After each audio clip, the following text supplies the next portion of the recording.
Triangle का formation है। अब ट्रायंगल में से वर्गीकृत होती है न्यून कोण, समकोण, अधिक कोण। तो मुझे पता है कि संख्या 5 से बड़ी होनी चाहिए।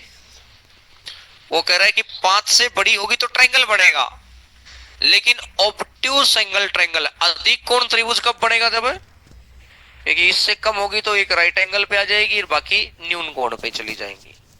बात क्लियर है? और 17-12, तो मुझे यहां से एक बात क्लियर हुई, 20 से बड़ी तो 21, 22, 23, 24, 25, 26, 28, और फाइनल क्या आ गया, 29 से छोटी। बात क्लियर? तो 21 से 28, 8, 8 वैल्यूज पॉसिबल।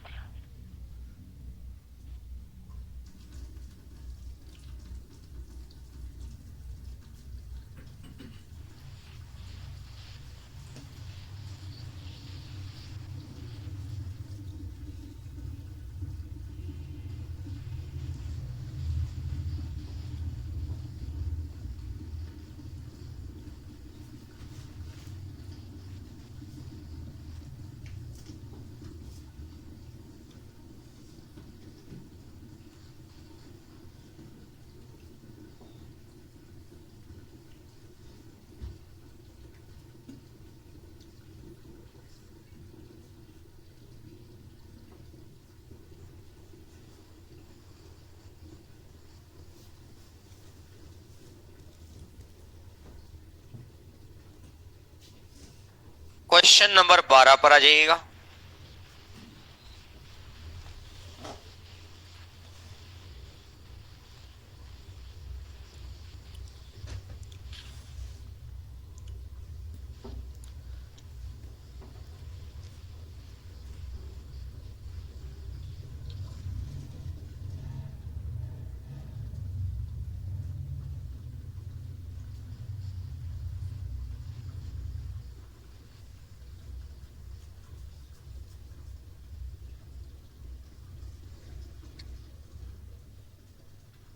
अधिक कोण त्रिभुज की भुजाएं 9, 21 और x है। त्रिभुज की सबसे बड़ी भुजा अधिक कोण त्रिभुज है कि दो छोटे वाले साइड का स्क्वायर से बड़ा होगा।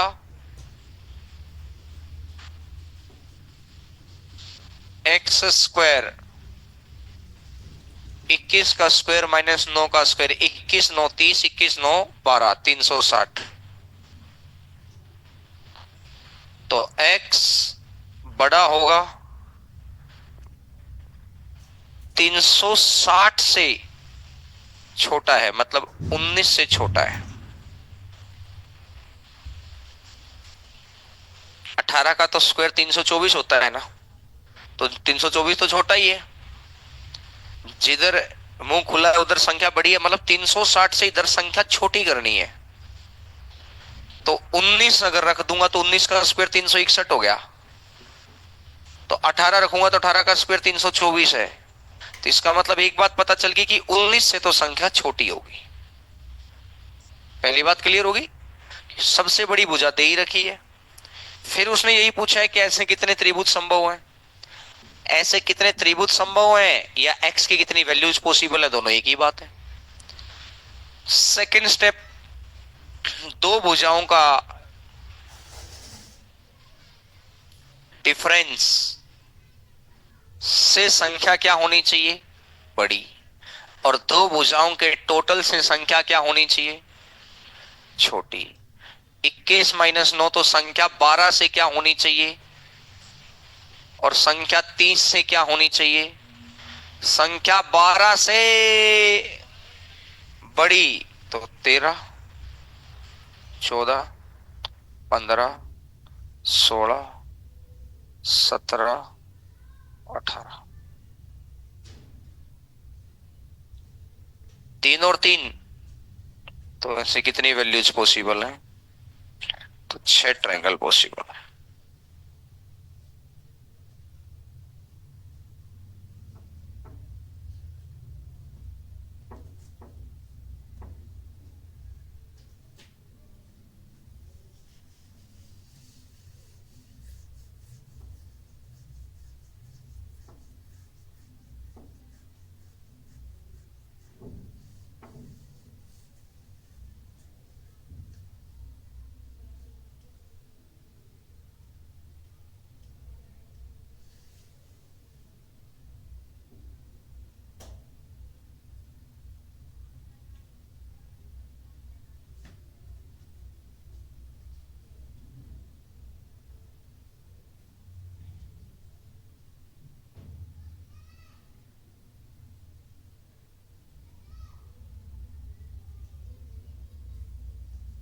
आइएगा क्वेश्चन नंबर 13।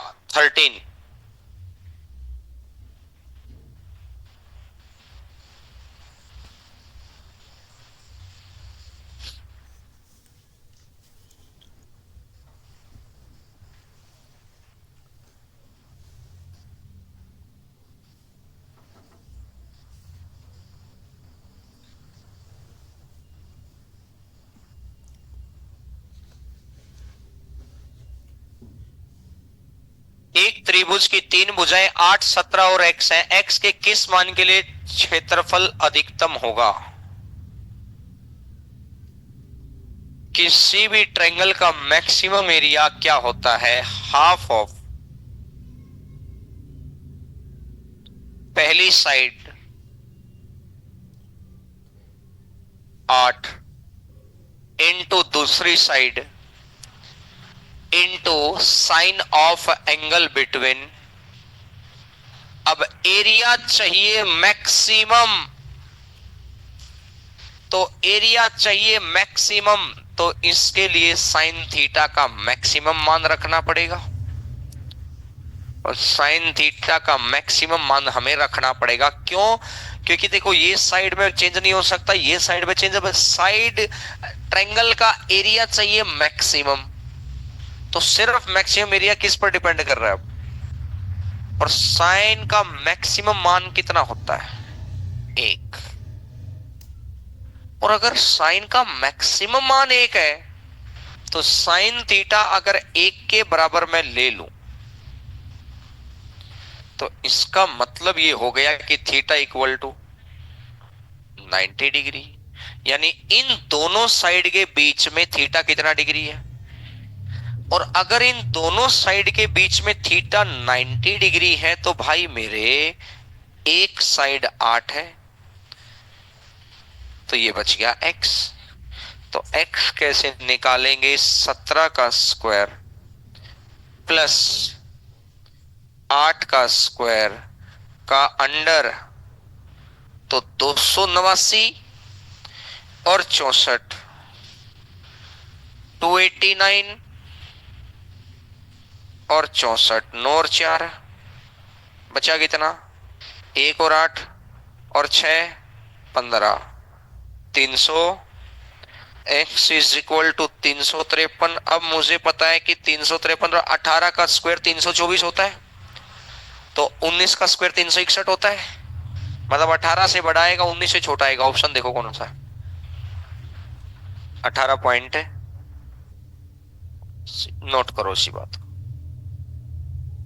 18.79।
इससे अगले नंबर क्वेश्चन पर आ जाओ।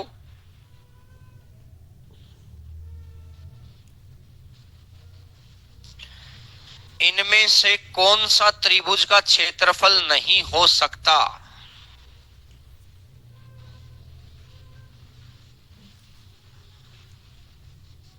यदि परिमाप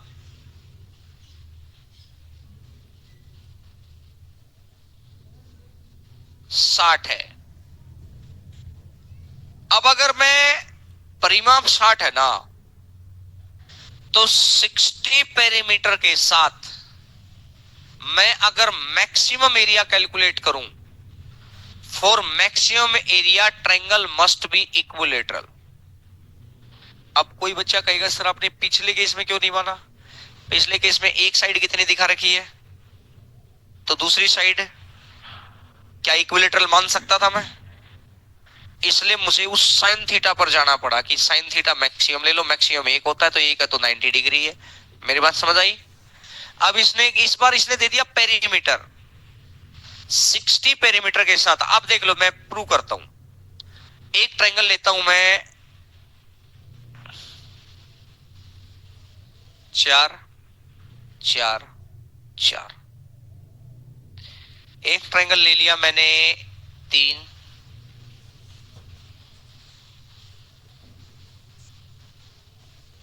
और एक ट्रायंगल ले लिया मैंने 12 लेना ना, तो ये ले लिया मैंने 1.5, या ले लो ना 3 ही ले लो या 2 ले लो, 2, ये 6 4। ये तो पॉसिबल ही नहीं हो सकता, नहीं हो सकता ना। पता चल गया, 4.5 ले लो, 5.5 ले लो, पॉसिबल हो गया। इन तीनों का एरिया देखा देता हूं। अगर मैं इसका एरिया निकालता हूं, तीनों का पेरीमीटर 12 ही है। मैंने कहा √3/4 ए स्क्वायर, 4 इंटू 1.73, 1.7, 6.8 आ गया। देख लेंगे, नहीं तो 3 2 और ज्यादा आएगा इससे। हाफ ऑफ बेस इंटू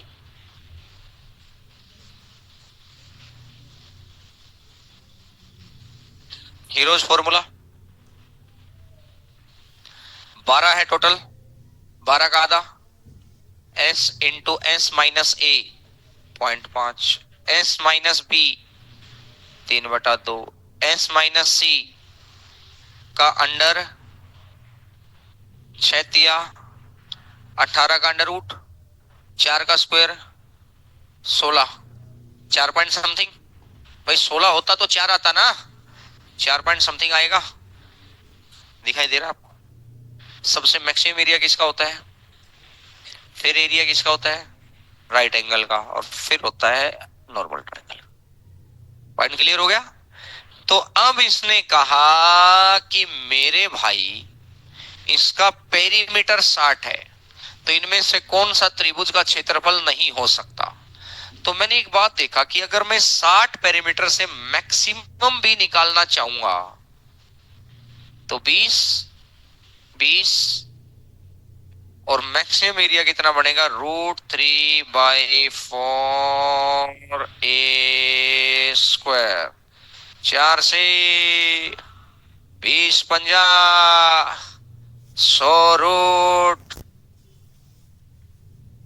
√3 कितना होता है, 100 गुणा 1.73, तो 173 मैक्सिमम एरिया है, इससे ऊपर नहीं जाएगा। वो थोड़ा सा आगे आगे 173 है, 173 से बड़ी संख्या पॉसिबल ही नहीं है। कौन सा एरिया पॉसिबल नहीं है, कौन सा एरिया पॉसिबल नहीं है? तो इसका मतलब आंसर कितना आ जाएगा, ये मैक्सिमम एरिया है ना, ये एरिया मैक्सिमम है, तो इसका 17।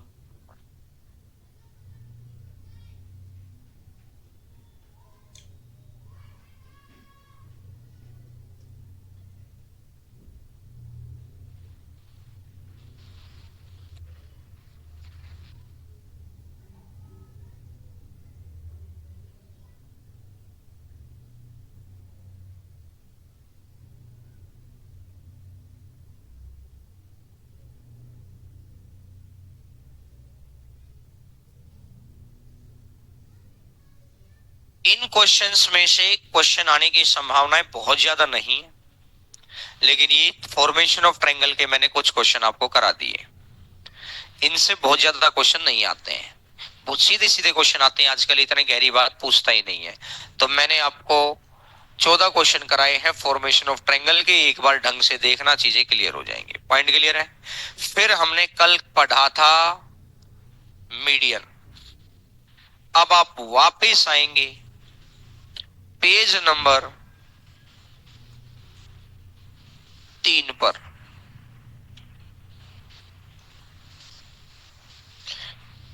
3 की बजाय पहले हम पढ़ेंगे, कहां गया रे सेंट्रोइड। चलो तो सारे ही पढ़ रहे हैं, फिर भी पहले सेंट्रोइड को ही पढ़ेंगे। पेज नंबर 10 पर आओ।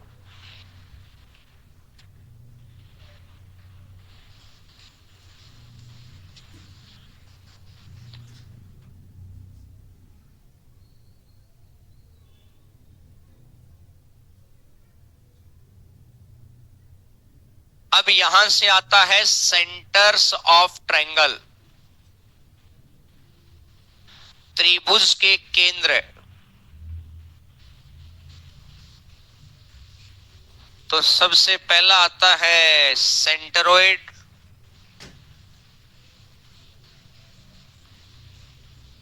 केंद्रक। दूसरा आता है इन सेंटर,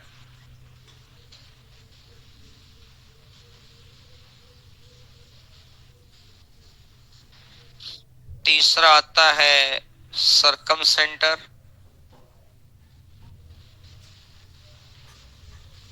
और चौथा आता है ऑर्थो सेंटर।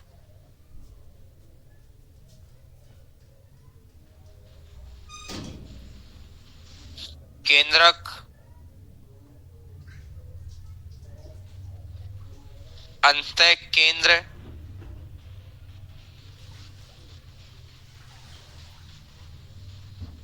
प्री केंद्र,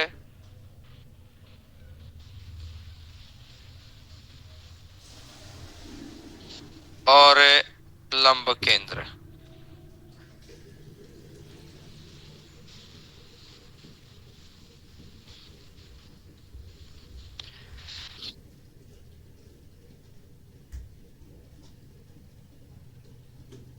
अब सेंट्रोइड एक ट्रायंगल है, ये ले लो, एक ट्रायंगल ये ले लो, एक ट्रायंगल ये ले लो। ये न्यून कोण जिसका हर कोण 90 डिग्री से कम होगा, समकोण एक कोण 90 डिग्री का होगा, अधिक कोण एक कोण 90 से, दो तो 90 से अधिक हो ही नहीं सकते ना, क्योंकि तीनों कोणों का जोड़ 180 होना चाहिए। इन तीनों तरह के ट्रायंगल ले लो चाहिए। सेंटरोइड, कल मैंने एक हिंट भी दिया था कि 3D का सेंटर है। ये यूज कहां होता है कि जब बहुत बड़े बड़े मंदिर बनते हैं, स्लोप बनाई जाती है, दीवार बना भाई, कोई बांध बन रहा है जहां पानी का प्रेशर रोकना है, तो वहां पर दीवारें पहले नीचे से टेढ़ी टेढ़ी बनाई जाती हैं, सीधी दीवार खड़ी करके टेढ़ी टेढ़ी दीवार बनाई जाती है। वो कैसे बनती है दीवारें? छोटा मोटा घर का काम है तब जरूरत नहीं पड़ती है, जब बड़े प्रोजेक्ट है, नहीं तो बाद में पता चले 1000 करोड़ रुपए लगे, उसके बाद पता चला कि ना इसमें ये कमी आ गई। तो इससे इसलिए पहले उसको 3D में डिजाइन किया जाता है, उसको ऊपर सारी व्यवस्थाएं देखी जाती हैं। यही तो टेक्नोलॉजी है। तो सेंट्रोइड किसी भी प्रकार का त्रिभुज में हमेशा अंदर बनेगा। सामने वाली भुजा के मिड पॉइंट को मिला दो, सामने वाली भुजा के मिड पॉइंट को मिला दो, सामने वाली भुजा के मिड पॉइंट को मिला दो। मिड पॉइंट को मिलाने वाली रेखा होती है मीडियन, माध्यिका। माध्यिका, तीनों माध्यिका आपस में, सामने वाली भुजा के मिड पॉइंट को मिलाओ, सामने वाली भुजा के मिड पॉइंट को मिलाओ, सामने वाली भुजा के मिड पॉइंट को मिलाओ, सामने वाली भुजा के मिड पॉइंट को मिलाओ, सामने वाली भुजा के मिड पॉइंट को मिलाओ, सामने वाली भुजा, तो यानी अंदर ही तो काटेंगे ये तीनों, तो हमेशा अंदर बनेगा। कहने का मतलब है कि जब सामने वाले भुजा के मिड पॉइंट को मिलाएंगे, मतलब तीनों मीडियन का जो इंटरसेक्शन पॉइंट आपस में कटिंग होती है, तो उसका टेक्निकल नाम है इंटरसेक्शन, प्रतिच्छेदित बिंदु। इंटरसेक्शन और कुछ नहीं है, आसान भाषा में बोलना है, आपस में काट रहे हैं। बात समझ में? इसी को टेक्निकल नाम दे दिया प्रतिच्छेदित बिंदु। इसको सेंट्रोइड कहते हैं। सेंट्रोइड मीडियन को 2:1 में काटता है। सेंट्रोइड ट्रायंगल को 3 बराबर भागों में बांटता है, 3 बराबर एरिया में बांटता है।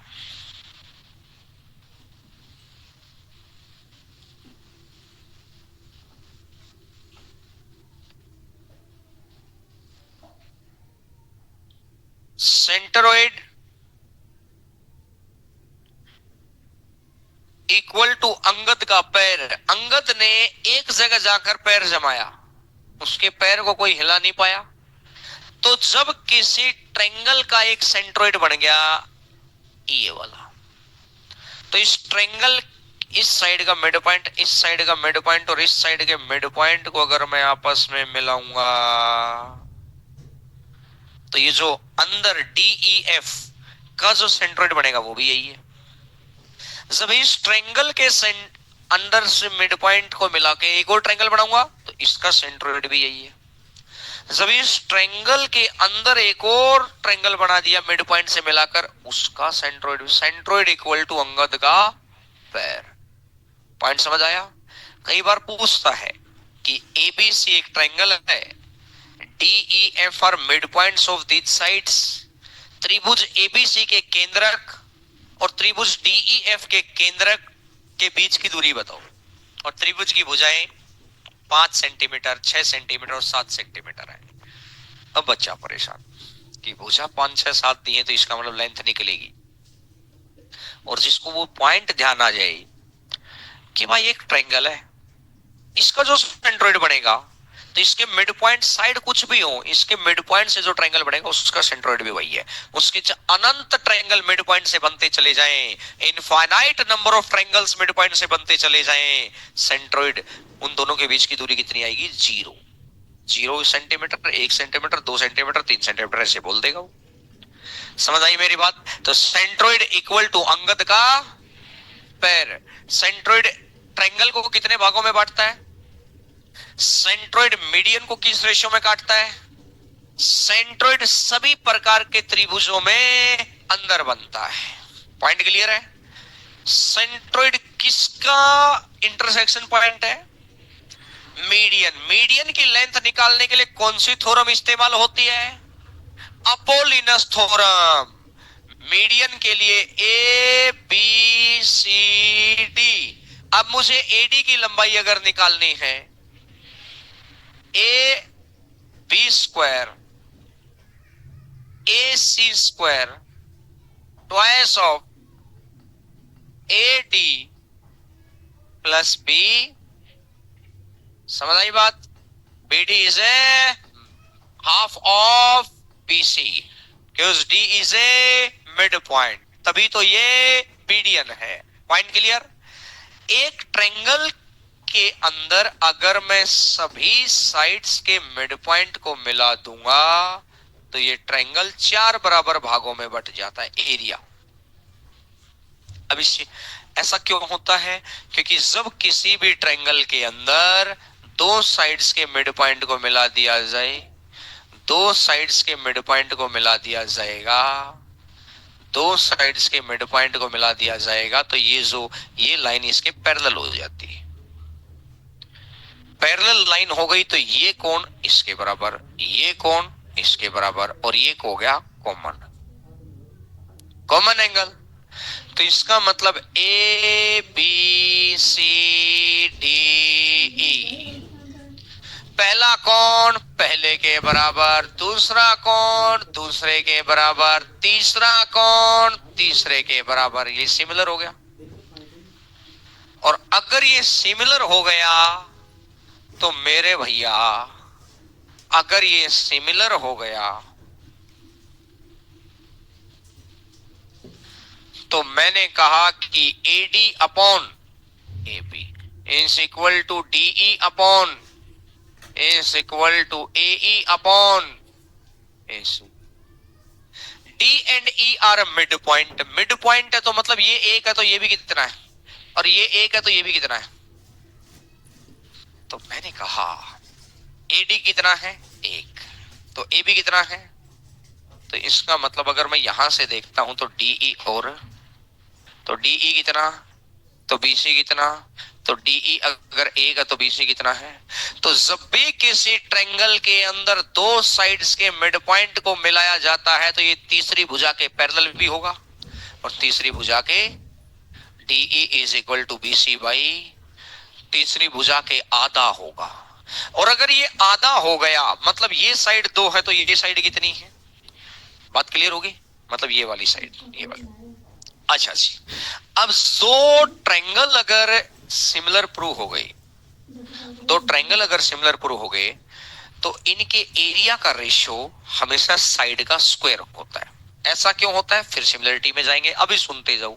वो एक बात मैंने सिमिलरिटी की बता दी, जब दो ट्रायंगल सिमिलर हो जाएं, मैंने कहा कि ट्रायंगल एबीसी और ट्रायंगल डीईएफ सिमिलर है, इसकी साइड एक साइड 3 है तो इसकी एक साइड 4 है, साइड का रेशियो गिवन है साइड। तो मैंने कहा एरिया का रेशियो बताओ, तो इसका एरिया कौन सा डायमेंशन होता है, साइड। ये जो जिस बच्चे को ये ना समझ में ना कि सर ये डायमेंशन क्या बात है, अरे कितनी चीजों से मिलकर बना है ये डायमेंशन होता है। डायमेंशन का लोकल नाम कितनी चीजों से मिलकर बना है। जैसे एक मिक्सर लिया मैंने, ए मिल्क मिलाया, वाटर मिलाया, अब ये मिक्सर हो गया, ये कितने डायमेंशन है, दो। कितनी चीजों से मिलकर बना है, मेरी बात समझ में आई। जैसे अयोध्या के अंदर राम मंदिर बना था तो अलग अलग अलग अलग अलग अलग 107 पता नहीं कितनी नदियों का पानी इकट्ठा किया गया था शुरू में पूजन के लिए, कि जब नींव रखी गई ना तो अलग अलग अलग अलग अलग अलग नदियों का पानी आया गया और उस नींव के अंदर वो पानी डाला गया। पहले तो कि भाई हर नदी के पानी की कोई तो विशेषता है, किसी के अंदर अगर साइंस से ही बात चलाएंगे तो साइंस से बोला, साइंस से ही चलोगे तो भाई किसी के अंदर कौन सा खनिज पदार्थ ज्यादा है, किसी के पानी में, किसी के पानी में। क्योंकि एक बात बताऊं ना, किसी प्रकार की मछली गंगा नदी में पाई गई, किसी प्रकार की मछली महानदी में पाई गई, वो वाली मछली उधर क्यों नहीं पा रही भाई, सीजने वाली बात है भाई। किसी प्रकार का जलीय जीव उधर मिल गया, किसी प्रकार का जलीय जीव उस नदी में नहीं मिल रहा। यानी इसका मतलब ये देखा गया कि इसको इस तरह के पानी के, जब इस पानी में ये वाली वैरायटी ज्यादा है, उस पानी में ये वैरायटी ज्यादा है, तो एक जगह इकट्ठा किया गया। जब बहुत सारी तरह की वैरायटीज इकट्ठी हो गई तो बोले कि अब ये जो मिश्रण बन गया ना, ये अपने आप में बहुत ताकतवर हो गया और इसका नींव रखे। इसलिए फिर वो जैसे कहते हैं ना कि प्राण प्रतिष्ठा कर दी, ये कर दिया, वो पहले व्यवस्थाएं बनाते हैं वैसी, ऐसे नहीं कि भाई कह दिया और व्यवस्था बन गई। समझ आई मेरी बात। अब जैसे ये कहा गया कि वो डायमेंशन का मतलब समझा रहा था मैं। अब जैसे मैंने माना कि किसी मंदिर को बनाते वक्त ना 5 अलग अलग जगह का पानी इकट्ठा करके लगा लिया, तो इसका मतलब 5 जगह की चीज मिला दी। अब बोला गया कि कितने डायमेंशन है यहाँ पर, 5, तो इसका मतलब एरिया कितना डायमेंशन है, 2, क्योंकि एरिया मिनिमम 2 चीजों से मिलकर बनेगा। अगर वह चीज ही है तो उसी चीज को 2 बार कर दो। कैसे, सर्कल का एरिया पाई, क्योंकि रेडियस अकेला है तो उसी को 2 बार करना पड़ा, फिर गुणा। बात समझ आई। तो अब जब भी मुझे साइड का रेशियो गिवन हो और मुझे एरिया का रेशियो निकालना हो तो साइड का, बात क्लियर हुई। तो मुझे ये कहानी समझ में आई कि ए बी सी की साइड कितनी है, 2, और ए डी ई की साइड कितनी है, तो इसका एरिया कितना होगा, तो इसका एरिया, तो ये 1 है तो पूरा कितना है, तो ये तो 1 एरिया हो गया। अब ध्यान से समझते रहना। अब मैं इस साइड के इस साइड के मिड पॉइंट को मिलाऊंगा तो ये जितनी साइड है 2, तो ये वाली साइड कितनी हो जाएगी, ये 2, तो इसकी आधी, तो 1 का स्क्वायर और 2 का स्क्वायर। अब ये वाली साइड को अगर मैं मिलाऊंगा तो ये साइड कितनी है, तो ये कितनी होगी, तो 1 का स्क्वायर, तो 2 का स्क्वायर, तो 1 2 3, और यहां कितना बच गया फिर तभी तो 4 हो पाएगा। तो यहां से अब इतनी लंबी राम कहानी क्लास में पढ़ने में अच्छी लगती है, टाइम पास करने में अच्छी लगती है, लेकिन पेपर में हमें टाइम पास नहीं करना होता है, डायरेक्ट रिजल्ट पर काम करना होता है। तो जब भी किसी त्रिभुज के अंदर साइड्स के मिड पॉइंट को मिलाएंगे तो ये 4 बराबर भागों में बटेगा। बोलो है ना? Point clear? 4 बराबर भागों में बटेगा। अब मैंने आपको एक बात और समझाना चाह रहा हूं। ये साइड का मिड पॉइंट, ये इस साइड का मिड पॉइंट, इसको मिला दिया तो मतलब ये लाइनें इसके पैरेलल भी होगी। अब ये कहीं पर भी कितना ही आगे बढ़ा दो, ये इस साइड का मिड पॉइंट आएगा।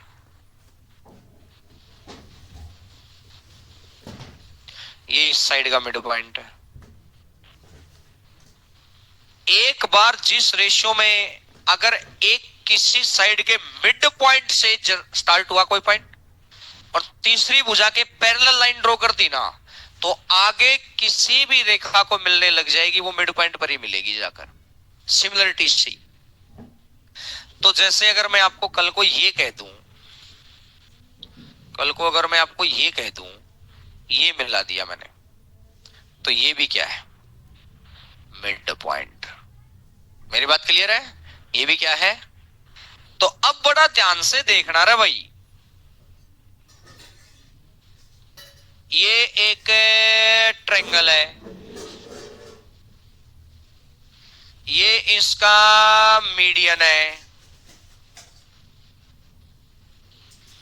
ये इस साइड का मिड पॉइंट है, ये इस साइड का मिड पॉइंट है। तो इसका मतलब मुझे ये भी पता चला कि ये भी क्या है? मिड पॉइंट है।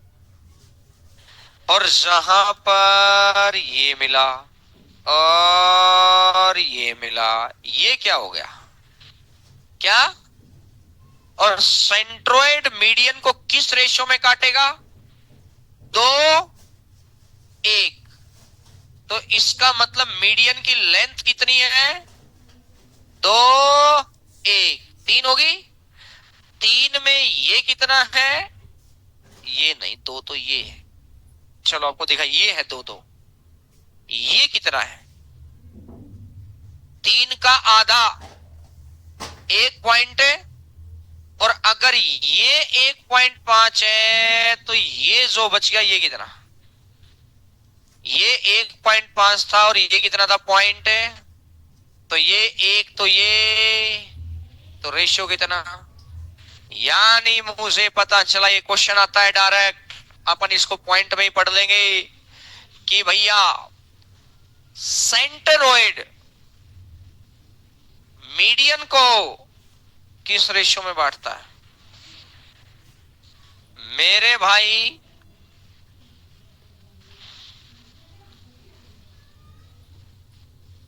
ये सेंट्रोइड है, ये मिड पॉइंट है, मिड पॉइंट को मिलाऊंगा क्योंकि मिड पॉइंट है तभी तो मीडियन था।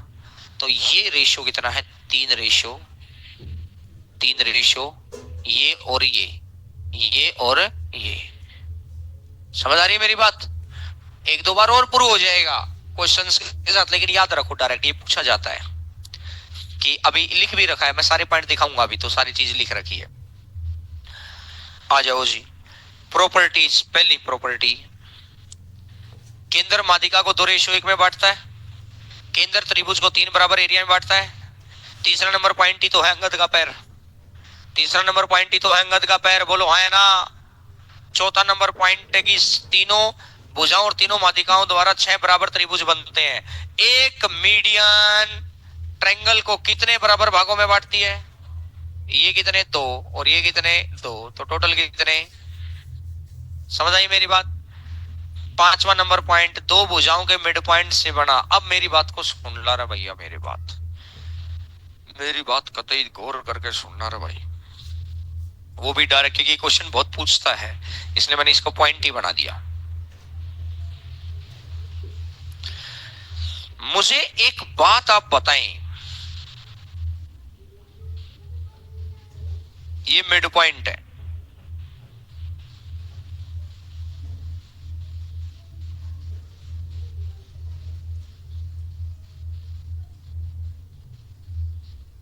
चार बराबर भाग, ये इसको मिलाऊंगा, ये जब इसको मिलाऊंगा और ये जब इसको मिलाऊंगा तो यहां सेंट्रोइड बनेगा, क्योंकि मिड पॉइंट वाली ट्रायंगल का भी सेंट्रोइड और बाहर वाली ट्रायंगल का सेंट्रोइड सेम आएगा।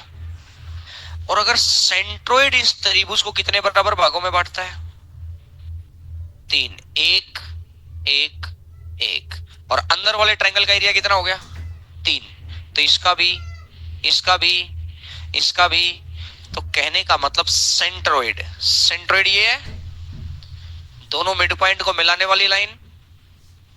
तो इस वाले ट्रायंगल का एरिया कितना? ये है वो ये वाला ट्रायंगल जो मैंने रिप्रेजेंट किया यहाँ। इस वाले ट्रायंगल का एरिया कितना आया और पूरे ट्रायंगल का एरिया कितना है? 1:12। एक बार फिर देखें, ये एक ट्रायंगल, ये इसका मिड पॉइंट, तो कितने बराबर भाग? ये इसका सेंट्रोइड है, सेंट्रोइड कितने बराबर भागों में बांटेगा? तीन है, तो तीन तीन और है, तो ये वाला ट्रायंगल एक, तो पूरा ट्रायंगल पढ़ो भैया, छठ 5वां नंबर पॉइंट पढ़ो। त्रिभुज की दो भुजाओं के मध्य बिंदु, त्रिभुज की दो भुजाओं के मध्य बिंदु, इधर देखिए रहे, ये रही दो भुजाओं के मध्य बिंदु, बात क्लियर है? और केंद्रक, और केंद्रक, बात क्लियर है? को मिलाने से बने त्रिभुज में इस त्रिभुज का 1/12 भाग होता है, यानी पूरे ट्रायंगल का कौन सा हिस्सा है? 12वां हिस्सा है। ये क्वेश्चन पूछता है डायरेक्ट, मैंने इसको पॉइंट ही बना लिया है कि भाई अब इस तरह के छोटे क्वेश्चन आज के 5, 6, 7, 8 साल पहले आते थे तो हम सोल्व करते थे। अब इसको पॉइंट में याद रख लेंगे, 2, 3, 4, 5 बार आएगा, पॉइंट याद हो जाएगा। क्योंकि अब मैं पूछता हूं कि इक्विलेटरल ट्रायंगल का एरिया बताओ कितना होता है, वो बात इतनी बार माइंड से निकलेगी 9वीं क्लास में, 10वीं क्लास में, आज भी वो बात वहीं से याद है। इक्विलेटरल ट्रायंगल का एरिया कोई यहाँ के याद नहीं हुआ, वो वहीं से ही याद था। यहाँ के हो सकता है रिकॉल हुआ होगा, बस किसी के पहले भी याद था। बात समझ में? अब जो पॉइंट यहाँ याद करने पड़ते हैं ना, उस पर थोड़ी इंटेंसिटी हमारी कम हो जाती है, उसको भी उतनी तरीके से याद कर लो, याद हो जाएगी बात। जैसे एक बार के लिए मान लिया कि एक बच्चा शुरू से ही आता है कि कि भाई खेल सीखना है तो खेल के अपने नियम है, पढ़ाई सीखनी है तो पढ़ाई के अपने रूल है, गाड़ी सीखनी है तो गाड़ी के अपने रूल है। कहने का मतलब कोई भी चीज सीखनी है उसका अपना रूल है। तो उसको पता है कि सिलेक्शन लेना तो सिलेक्शन के अपने रूल है कि भाई ऐसे पढ़ना ऐसे पढ़ना। एक बच्चा क्या करेगा, मुझे वकैब इंग्लिश में, मुझे वकैब याद नहीं हो रही, उसने मानसिक इच्छाएं अपने दिमाग की कमजोर कर दी। अब क्योंकि जब जब उसको याद नहीं होगा तब तक वो क्या कहेगा, मुझे तो याद ही नहीं हो रही ना। वो कंस्ट्रक्शन में गड़बड़ आ गई। अब याद किसी को नहीं हो रही थी, कहने का मतलब ये है कि बस उस एक को याद नहीं हो रही तो उसके मन में ये आया कि यार याद क्यों नहीं हो रही भाई, याद तो होनी चाहिए। इतना मोटा दिमाग होता तो 12वीं कैसे पास करता, इतना मोटा दिमाग होता तो 10वीं कैसे पास करता। वही घूम फिर कर वही बात आई। तो इसने कहा कि इसका मतलब 10वीं 12वीं पास कर गया तो मोटा दिमाग तो नहीं है, इसका मतलब है कि मेरे बात दिमाग में बैठ नहीं रही है, इसको कनेक्ट करना पड़ेगा या लोकलाइट तरीके से पढ़ना पड़ेगा, कुछ भी करना पड़ेगा। हर किसी दिमाग की अपनी सिचुएशन है। अब वो व्यवस्था करता गया कि याद करने उसको 10,000 5,000 7,000 जितनी वगैरह याद हुई। और एक बच्चे को 500 याद भी नहीं है, पूरा साल बीत गया और वो पेपर में आकर यही कहता रहेगा मेरे को ना वगैरह याद ही नहीं होती। आज के 10 साल के बाद वो इंस्पेक्टर बन गया और वो घूमेगा, तुझे क्या तुझे को ना मैं बता रहा हूं तू बेरोजगार क्यों रहा, क्योंकि तुझे ना वगैरह याद नहीं हो रही थी। अब वो जो बेरोजगार है वो बेचारा दिक्कत में है, वो क्या कहेगा, यार दिमाग खराब मत कर। बोला कि यही बात मैं कहना चाह रहा था कि जब तू सही समय सही उम्र में सही जगह था ना, जब तूने खुद का दिमाग खुद ही खराब कर रखा था। या तो पॉइंट को ये सोचना ही नहीं ना कि ये रे को ये याद नहीं हो रहा। क्यों नहीं, पहली क्लास का कोई बच्चा ये सोचता है मुझे गिनती याद ही नहीं हो रही। आज उस बच्चे को 2 साल का बच्चा, आज उसको पढ़ाना शुरू करो। तुम खुद को सोच लोगे, जब 2 साल के थे खुद को नहीं देख रहे, किसी छोटे बच्चे को देखना, उसको गिनती पढ़ाना शुरू करो, 1 2 7 8, और फिर हंस देगा, पूरी होगी बात, समझ आई। फिर उसको बाद में बताया, धीरे धीरे उसको पता चलेगा, फिर 1 2 3 जैसे फिर उसकी गिनतियां स्टार्ट होती हैं, फिर उसको बाद 59 के बाद 60 आता है, 59 इसके बाद क्या आएगा 70। वो सही है, उसका दिमाग अभी उतना है। अब वो ये रोने लग जाए कि यार 1 साल हो गया मुझे गिनती याद करते हुए, मेरे को गिनती याद ही नहीं हो रही। मेरी बात समझ में आई? क्या पहली दूसरी तीसरी चौथी क्लास में कोई बच्चा ऐसा करता है? इसीलिए सबकी पढ़ाई का बेस सेम होता है। ये 7वीं क्लास से आते आते स्कूलों के स्तर अलग अलग हो जाते हैं, स्टैंडर्डाइज अलग अलग हो जाता है, कोई ट्यूशन जाने लगता है, कोई कुछ, वहां से गड़बड़ स्टार्ट होती है फिर कि इसका ट्यूशन लगवाओ। क्यों? क्योंकि इसकी पढ़ाई कमजोर है। बता दिया उसको कि तू कमजोर है भाई। तुम 4 दिन से तुम्हारी पीजी के 4 दोस्त इकट्ठे होकर तुम्हारे हट्टे कट्टे दोस्त को रोज ये कहते हुए गुजरो, यार आज तुम थोड़ा बीमार लग रहे हो भाई, क्या बात है। 4 दिन तुम रोज कहो, 5वें दिन तुम देख लेना चाहिए, तुम फील कर लेना इस बात को। 5वें दिन खुद ही रात को सोते वक्त भी पता तुम्हें है कि तुम उसके माइंड से खेल रहे हो, लेकिन उसको नहीं बताना। ऐसे नहीं कि एक ने जाके बता देखा हम तेरे साथ मजाक कर रहे हैं, ऐसे नहीं। बात समझ में आई? माइंड में वो उसका फीलिंग ही बैठ गई कि यार तुम रात में रोज सोच के सो जाओ, तो अगले 4 दिन तक खुद के साथ ही कर लो कि आज तो थोड़ा थका थका लग रहा हूं, बीमार लग रहा हूं। अगले दिन फिर यही, आज थोड़ा थका थका लग रहा हूं, बीमार लग रहा हूं। तो 5वें दिन देख लेना, तुम कहोगे कि आप, फिर वो तेरा पड़ोसी बताएगा कि दवाई लेके आऊं क्या भाई तेरे लिए। बात समझ में आई? तो इसलिए ये सोचना नहीं है यार ये पॉइंट याद कैसे होगा, ये सोच लिया, याद करना है, एक बार नहीं और दूसरी बार नहीं। बच्चा कभी इस चीज के लिए थोड़ी रोता है कि मुझे याद नहीं हो रहा। वो याद हो रहा है तो ठीक है, नहीं नहीं तो कायदा गया पार, याद हो जाएगा बाद में। बात याद करना है। तो अब ये पॉइंट आपको याद हो जाएगा, 1:12। अब ये सी छठा पॉइंट कुछ नहीं है, ये तो वही चौथे पॉइंट, तीसरे नंबर पॉइंट का ही व्यवस्था है। और 3:1 अभी अभी बताया था, 7वां पॉइंट वही है। 7वां पॉइंट पढ़ना एक बार,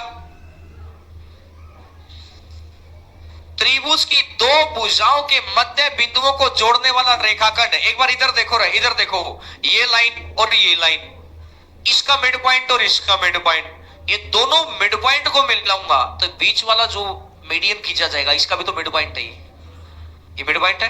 ये कह रहा है कि भाई त्रिभुज की दोनों भुजाओं के मिड पॉइंट को जोड़ने वाला रेखाखंड, रेखा का टुकड़ा। बात क्लियर है? रेखाखंड किसको बोलते हैं? इधर भी लिमिट हो, इधर भी लिमिट हो, यहां से कि P से Q खंड। बात समझ में आई? तो इसका मतलब है 2 भुजाओं के मिड पॉइंट को जोड़ने वाला रेखाखंड, त्रिभुज के शीर्ष को केंद्रक से जोड़ने वाली रेखा, त्रिभुज के शीर्ष से केंद्रक को जोड़ने वाली रेखा क्या कहलाती है? मीडियन कहलाती है। सेंट्रोइड तो वो पॉइंट है। रेखा को 3:1 में बांटता है, यानी ऊपर वाला हिस्सा 3 तो नीचे वाला हिस्सा। समझ आई मेरी बात? भाई एक ट्रायंगल की 2 साइड का मिड पॉइंट को जोड़ने वाला रेखाखंड, ये है सेंट्रोइड। याद आया? बोलो। ठीक है, 8वां नंबर पॉइंट तो अपन बहुत दिन से करते हुए आ रहे हैं, ये तो अपने घर जैसी बात हो गई है इसके साथ, तो कि M कोई भी पॉइंट ले लिया, ये रेक्टेंगल में भी किया था, स्क्वायर में भी किया था, कल भी किया था, कल किया था ये, हाँ कि ना? हाँ, फिर ठीक है। 9वां तो अपना पेट पॉइंट है, कोई दिक्कत ही नहीं। 10वां मैंने बेवकूफ बनाने के लिए दे रखा है, पढ़ोगे तो पता चल जाएगा। समकोण त्रिभुज, त्रिभुज समकोण है, मतलब साइड 90 डिग्री पर है, और साइड 90 डिग्री पर है। मैं इसकी 2 माध्यिकाओं के वर्गों के योग का 4 गुणा, 4 टाइम्स ऑफ मीडियन 1 का स्क्वायर प्लस मीडियन 2 का स्क्वायर, कर्ण के 5 गुणे के बराबर है। कुछ याद आया? कुछ नहीं है, बहुत कुछ याद आना चाहिए। अब मैंने आपको रिजल्ट, पीछे कोई नहीं पलटेगा। अब मैंने कहा कि भैया कल मैंने एक बात बताई थी कि ये एक ट्रायंगल है, ये ट्रायंगल के अंदर ये एक मीडियन है, अब इसके ब्याम पर मैंने आपको बात बताई थी कि पहली बात तो ये आ जाओ कि जब दो साइड 90 डिग्री पर कट करते हैं तो ये बी, ये सी, ये ए, ये डी, ये ई, रिजल्ट बताओ।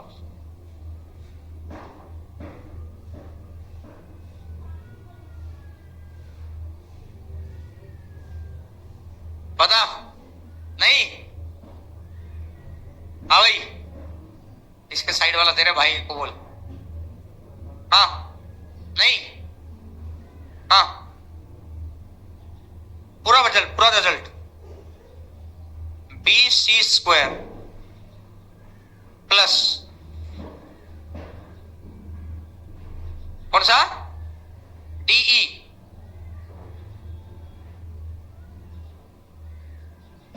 CE square. मजा आ गया, कसम से मजा आ गया जिंदगी में।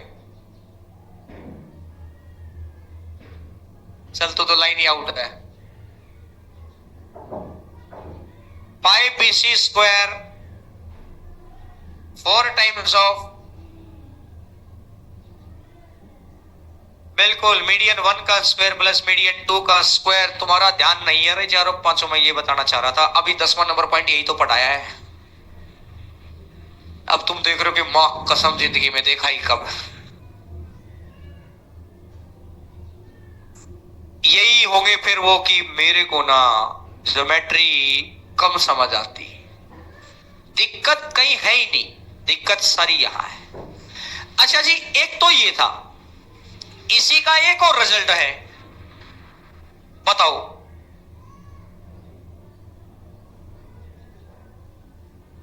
हाँ जी, नहीं आता? मेरी तरफ देखी मत। हाँ शाबाश, बताओ क्या है? नहीं आता? Very good. हाँ जी, DE square plus B C square is equal to क्या स्क्वायर? बताओ, शायद सही बता रहे हो। मीडियन 1 का स्क्वायर और मीडियन 2 का स्क्वायर। बिल्कुल परफेक्ट बात, दो तो ये हो गई। अच्छा जी, मुझे बताओ, अगर मीडियन 90 पे कट कर दें, ये ए है, ये बी है, ये सी है, ये डी है, ये, अब बताओ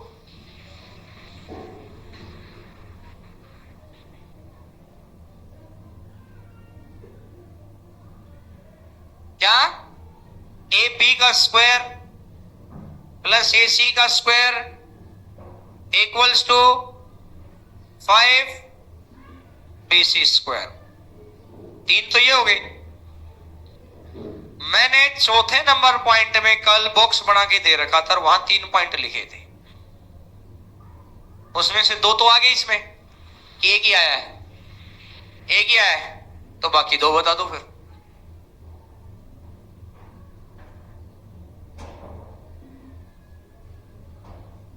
नीचे देख रहा है?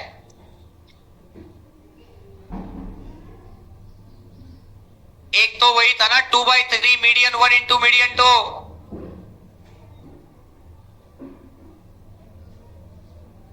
और एक पाइथागोरस लगा था। क्या था? पाइथागोरस तो मैंने बताया था याद करने के लिए। ये बताओ रिजल्ट क्या था? इसमें बताओगे कि इसमें चलो फिर बताओ। B E square D plus CE is equal to A M, पहले मीडियन का स्क्वायर प्लस दूसरे मीडियन का स्क्वायर इक्वल टू तीसरे मीडियन का स्क्वायर। यही तो था। लेकिन तुम्हें एक बात यकीन मानना, 70% भीड़ को कोई आइडिया नहीं। इसका मतलब ये नहीं है, इसका मतलब मेरे को नजर आ रहा है शायद तुम्हारी किस्मत खराब है। ऐसा है? ऐसा है, यकीन मानो, क्योंकि भाई कुछ बच्चे पढ़ नहीं रहे। फिर उनको बहाना देने के लिए, दिमाग की सांत्वना के लिए क्या चाहिए? मेरा मैथ कमजोर था, मेरी किस्मत खराब थी, मेरा नेटवर्क। तेरा कुछ नहीं, तेरा भविष्य कमजोर है और कुछ कमजोर नहीं है, तेरा माथा कमजोर है। घर जाकर पढ़ना है नहीं, बकवासबाजी करनी। 4 पॉइंट कल बताए हुए याद नहीं है। किसी से पूछ लो, 10 बच्चों से पूछा, 10 में से 2 बच्चे, 1 बच्चा बता पा रहा है, तो एवरेज रेशियो यही निकलेगा।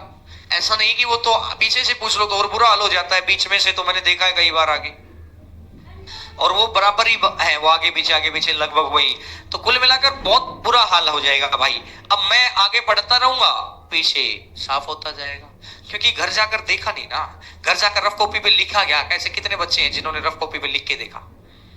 बस फर्क ये। कल अगर ध्यान दो तो 11,000 प्लस के बारे में पूछा था, एक लगभग इतनों ने याद उठाया। समस्या यही है। बाकी को अपॉइंटमेंट मैटर मिल चुका है बेरोजगारी का, कि यू आर ओडली इनवाइटेड इन बेरोजगारी, आपका इस भविष्य में स्वागत है, बस स्पष्ट है। और फिर कहना क्या है कि मैं घर पे तैयारी कर रहा हूं, मैं पीजी में कर रहा हूं, मेरा टाइम खराब हो रहा है। कुछ नहीं, बकवासबाजी कर रहे हैं तो और कुछ नहीं कर रहा। अब कई बार तो हमें गुस्सा इसलिए चढ़ता है ना कि आप हमें भी धोखा दे रहे हैं, अपने माँ बाप को भी धोखा देने लग रहे हैं, आप खुद को भी धोखा देने लग रहे हैं, तो आप वफादार किसके साथ हैं? अब तीनों की तीनों जगह तो गड़बड़ में बैठ गई, तो भैया गड़बड़ होगी। अब ये पॉइंट याद नहीं हो रहे सर, कॉपी में लिखकर कब देखे? याद तो तब मानता मैं कल भी तुम करते और आज आने से पहले एक बार फिर रिवाइज करते। ऐसे कैसे याद नहीं याद हो रहे? 50, 60, 70% तो याद होते। जाकर देखना नहीं, अगले दिन कॉपी यहीं आकर खोलनी है, कहां थे? अच्छा यहाँ थे, चलो जी टेप बनाना है। तो ये तो गड़बड़ होगी भाई। वो तो याद है, वो तो प्रसाद है फिर। और फिर यही बात सुन के अब मैं मेंसुरेशन के पॉइंट सुनूंगा ना, यही हाल मेंसुरेशन में मिलेगा। लेकिन जब मेंसुरेशन कराया था तो तुम्हें याद होगा, इसी तरह का दम लगाया था शुरू की थ्योरी में करवाने के लिए मैंने, कि याद होना चाहिए। तुम्हारे लिए मैं काम करके लाया। पिछली बार की बुकलेटों के पॉइंट देखना, आपके पॉइंट बदले हुए हैं, कुछ पॉइंट कुछ हटाए हैं, कुछ बदले। मुझे तो याद है ना, तभी तो 4 दिन डिले हुआ था कि, लेकिन तुम्हें कोई मतलब नहीं पड़ता। चाहिए मैं तुमको तो मैं कई बार ऐसा मानता हूँ कि जो मैं 2018 में पढ़ाता था ना, अगर मैं तुमको वो किताब भी उठा के पढ़ा दूंगा ना, तुम्हें लगेगा वाह सर वाह। क्योंकि पढ़ना तुम्हें है नहीं, प्रीवियस ईयर तुम्हें देखने नहीं, तो तुम्हें क्या पता अपडेटेड पढ़ाया कि नहीं पढ़ाया। और तो बस हमें ऐसा लगा रहता है कि नहीं भैया, हम तो अपनी तरफ से कमजोर नहीं कर सकते ना पॉइंट। हमें सिर्फ पढ़ाना नहीं है, रिजल्ट के लिए पढ़ाना है। हमें ऐसी भीड़ में तब्दीली नहीं होना कि पढ़ते वक्त तो मजा आ रहा था, फिर रिजल्ट नहीं आ रहा था ना, उसका कोई मतलब नहीं। खेलते वक्त तो मजा आ रहा था, लेकिन फिर अपन हार गए। फिर खेल ही क्यों रहे थे? फिर मजा लेने के लिए थोड़ी गए थे। Championship is championship, exam is exam, बात खत्म। यहां मजा लेने के लिए कोई पढ़ ही नहीं रहा, पढ़ने में खाएगा मजा है भाई। तो इसलिए फिर वो बच्चे पढ़ नहीं रहे हैं, बकवासबाजी। फिर उन बच्चों को समझ में भी नहीं आ रही है, वो रोज अपना 10-15 मिनट डांट खाते हैं, घर जाकर फिर अपना रील देखते हैं, बात खत्म। खुद को कंट्रोल नहीं कर पा रहे। खुद को गिरेबान में झांको कभी कि तुम कर क्या रहे हो, कितनी मेहनत कर रहे हो। इसका मतलब जो सब्जेक्ट तुम्हारे पूरे हो गए, उनकी कॉपियों को 1-1 महीना हो गया होगा बाई चांस। जैसे फाउंडेशन वाले बच्चे, अगर मैंने माना कि ज्योग्राफी है तो ज्योग्राफी कॉपी उठा 1 महीना हो गया होगा। बात समझ में आई? या भैया इंग्लिश का कोई 1 वर्ड याद किया था, महीना बीत गया होगा। अब फिर अपन क्या कहेंगे, जब जिस चीज को अपने 1.5 महीने से याद ही नहीं किया, पलट कर नहीं देखा, और मैं क्या कहूंगा, मेरे ना यार कमजोर। अगर 1.5 महीना यहाँ पर वो नहीं लगेगा, कपड़ा नहीं लगेगा, और मैं 1.5 महीना बाद आऊं तो धूल तो जमेगी भाई। रूल क्लियर है। आप साइंस के या प्रकृति के खिलाफ जाकर तैयारी कैसे कर सकते हैं? क्या आपने किसी चीज को एक बार देखा? क्या 10वीं क्लास में आपने किसी चीज को, आप कोई भैया रोबोट मूवी के रोबोट थोड़ी है कि तो इतनी देर में तो तुम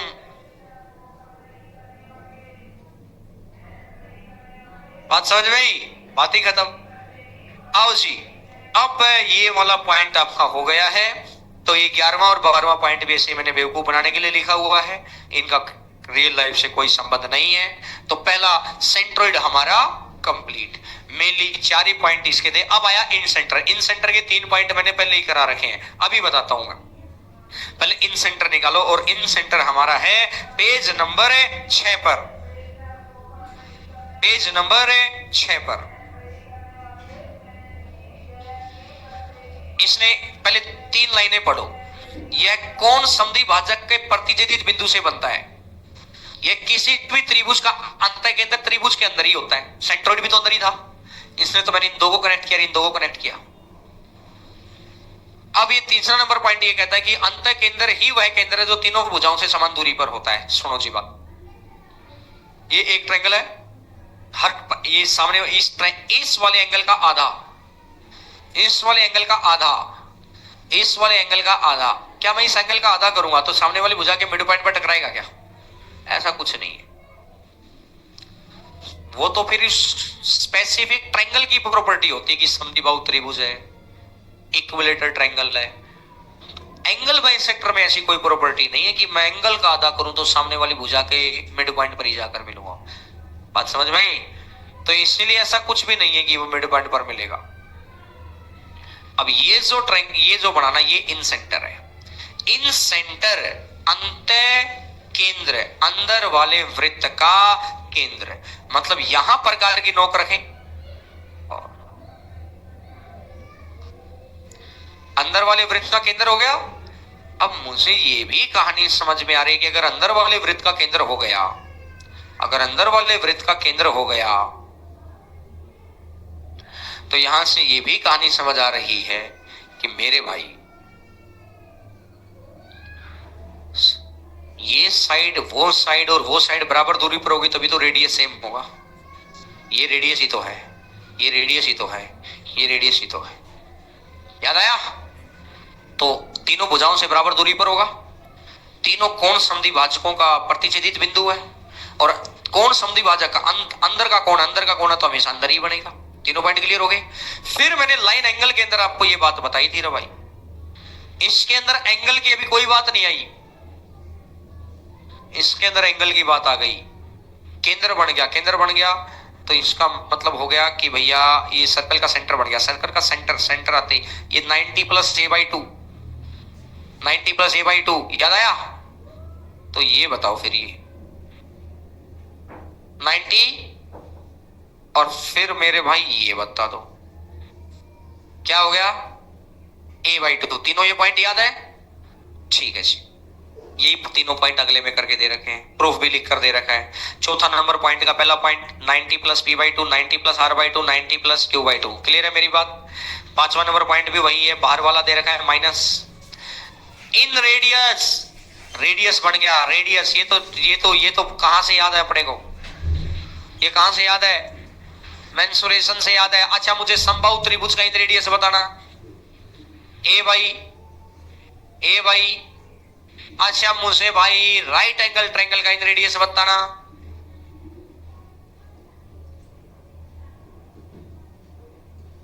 P plus B minus h/2। बिल्कुल परफेक्ट बात। देख लो 95% कल बच्चों को याद नहीं है, 95 भी मैंने ज्यादा ही कम ही बोल दिया होगा, इससे ज्यादा ऐसा एक पॉइंट भी नहीं है जो तुमने नहीं कर रखा।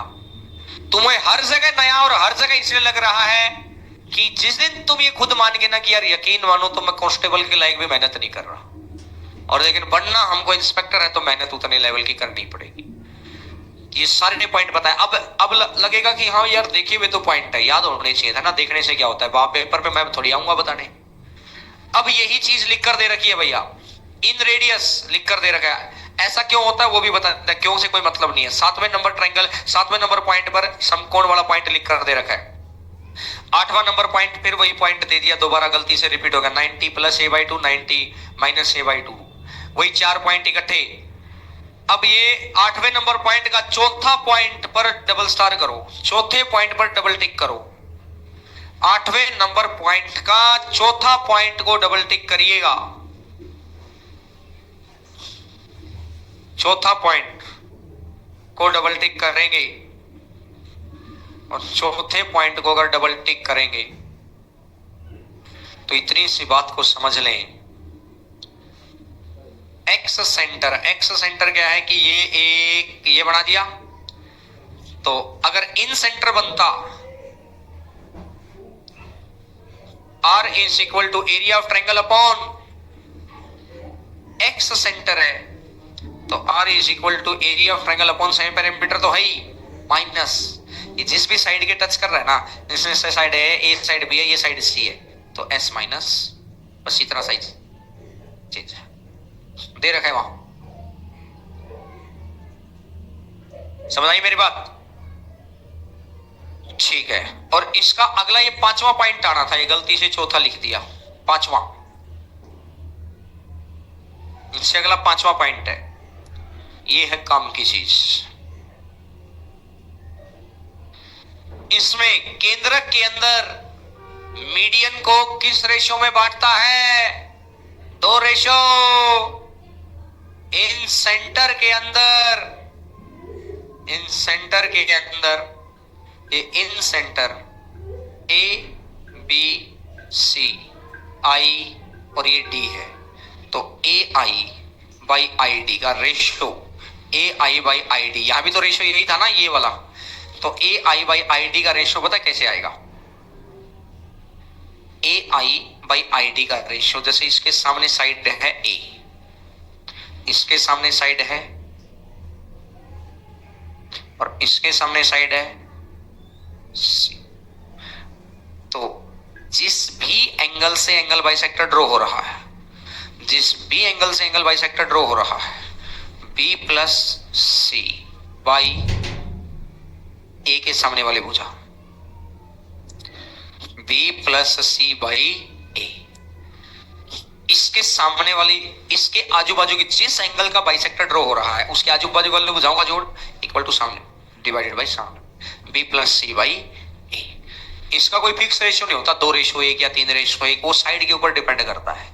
ऐसा क्यों होता है उसका प्रूफ है एंगल बाइसेक्टर थ्योरम के बिहाफ पर।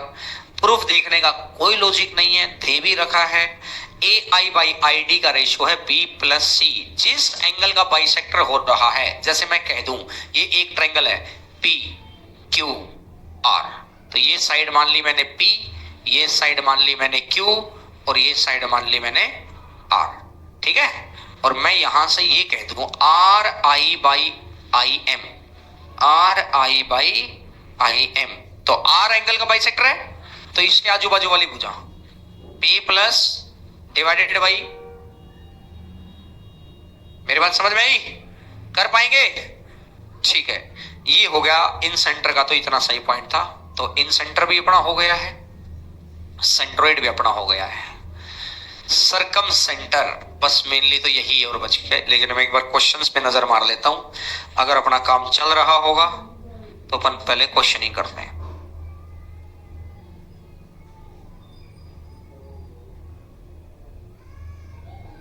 एक ही क्वेश्चन पे नहीं चलेगा, बाकी में तो चल ही जाएगा। आ जाओ क्वेश्चन करते हैं, 28 नंबर क्वेश्चन पर आ जाओ, क्योंकि सुनते सुनते सुनते सुनते काफी देर हो गई, इन लोगों को सकते हैं।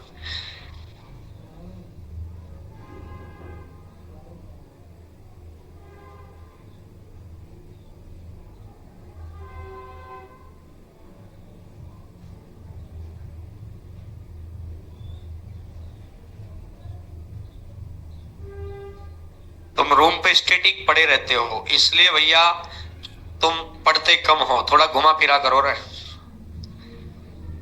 तुम कहोगे अरे सर टाइम खराब, टाइम खराब नहीं, समय पर उठा करो, समय पे घूमने जाया करो, समय पर व्यवस्थाएं बनेगी आपकी। आप रूम पे पड़े रहते हैं, टाइम पास, किसी को देखकर जीवन मत जियो, खुद को हिसाब से जीवन आगे बढ़ाओ। वही बच्चे दिक्कत में हैं जिन, पंखा चला दे, गर्मी लग रही है, चलाना भैया, पीछे वाले भैया चला दो रहे, इनके पंखे चला दो भाई, चला दो भैया पंखे चला दो पीछे से। 28 नंबर क्वेश्चन करो। तुम्हें गर्मी भी टाइम पे लगती है, बस पढ़ाई को छोड़कर बाकी सारी चीजें टाइम पर होती है तुम्हारे साथ।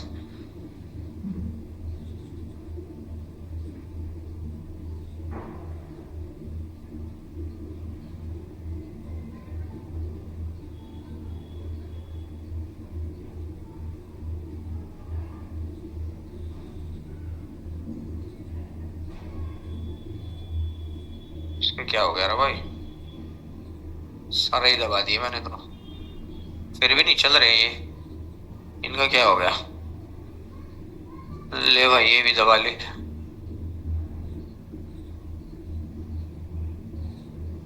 इनका क्या हो गया भाई?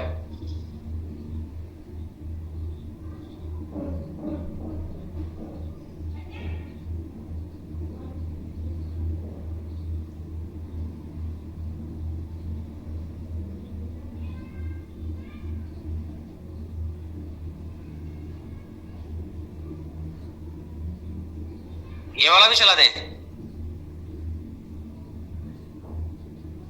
ये वाला चला देते हैं, ये करने में लग जाएगी। अरे मैं बता तो रहा हूं, पढ़ाई के अलावा सब कुछ लग रहा है तुमको। पढ़ना पढ़ना नहीं है बस, बाकी गर्मी सर्दी घर वाले एसी का रूम दिला दें, जिंदगी में कोई कमी नहीं होनी चाहिए। बाकी चाहे आता में कख ना हो। आओ जी 28 नंबर क्वेश्चन पर, क्वेश्चन नंबर 28, 28 नंबर क्वेश्चन। त्रिभुज ए बी सी में बीडी और ईसी दो माध्यिकाएं हैं, ए बी और सी। ये ए है, ये बी है, बी डी और सीई दो माध्यिकाएं हैं। तो इसने कहा डीओई और एबीसी का एरिया बता दो। 12 डीओई और एबीसी। याद आया? अब नहीं तो पूरा प्रोसेस बनाना पड़ता, डायरेक्ट याद का कोई तोड़ नहीं है। 29 नंबर क्वेश्चन का फिगर बनाइए, देखते हैं कितने बच्चे पहचान देंगे। फिगर बनाते ही पहचान आ जाएगा। अगर फिगर बनाते ही पहचान लाए तो आज ही टिकट लेके प्रयागराज की तरफ रवाना हो जाए, क्योंकि फिर इस जन्म के कर्म गहरे हो चुके हैं। धोया हो इस बार।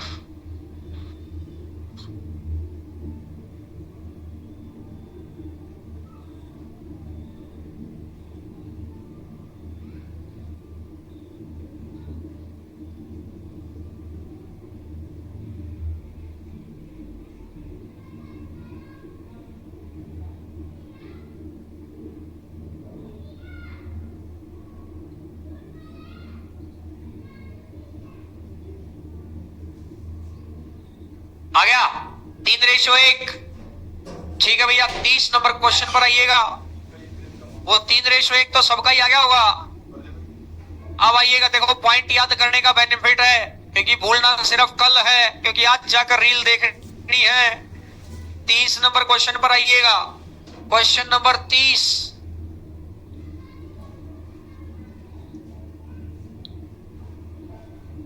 इसने कहा कि ए बी और सी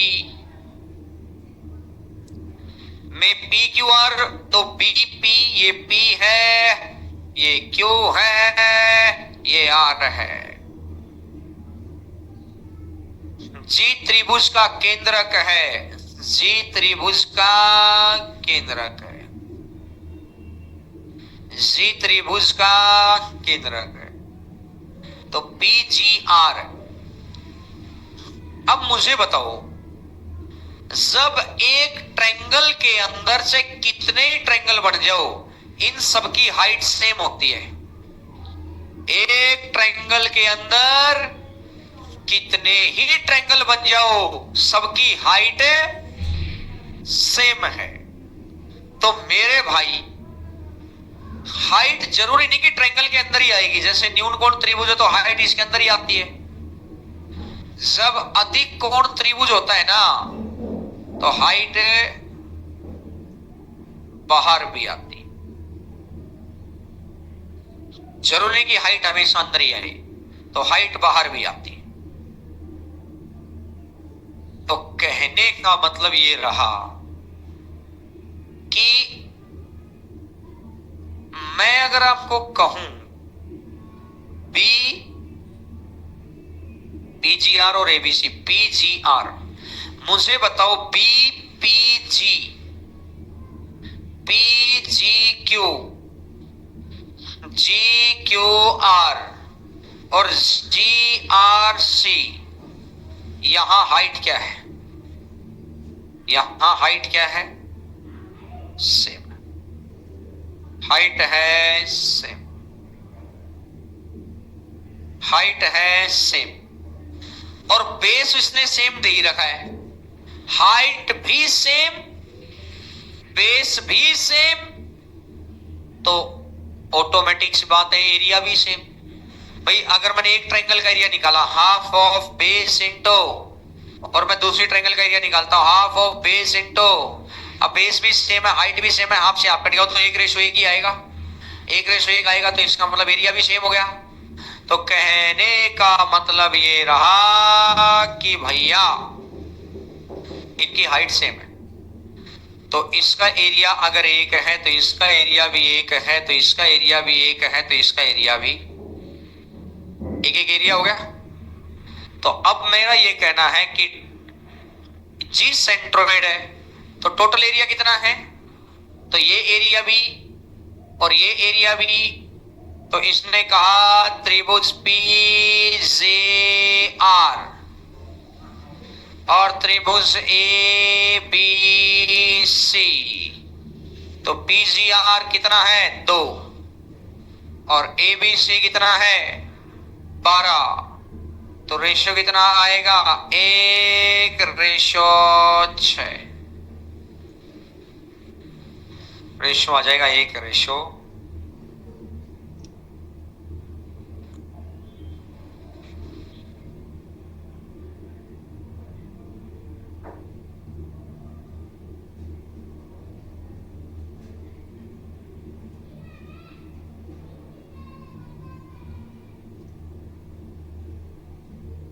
क्वेश्चन नंबर 32 नहीं 31,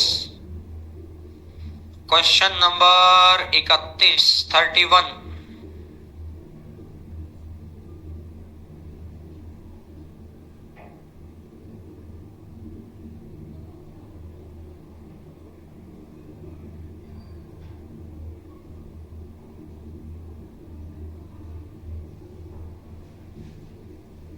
31 नंबर क्वेश्चन पर आइएगा।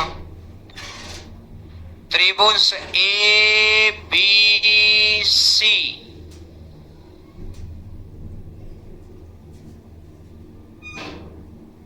जी इसका सेंट्रोइड है, ए जी और बी सी बराबर है ए जी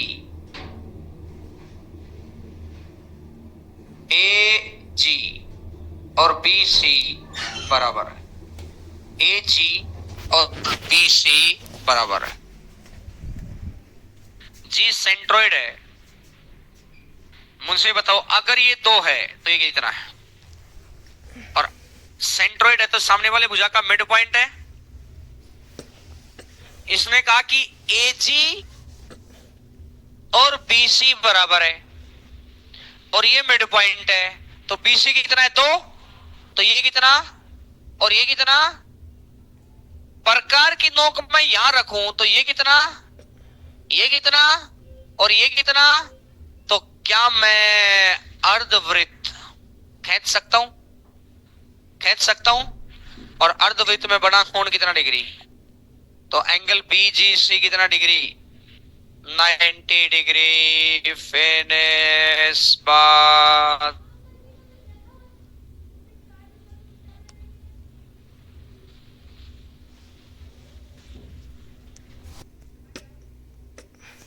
आइए जी अगला number question number 32, question number 32 32।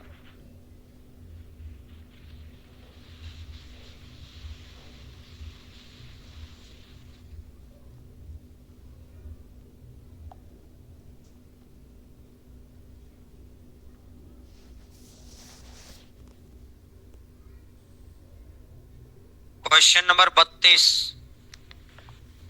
त्रिभुज ए बी सी, ये ए है, ये बी है, ये सी है, ओ केंद्रक है ए डी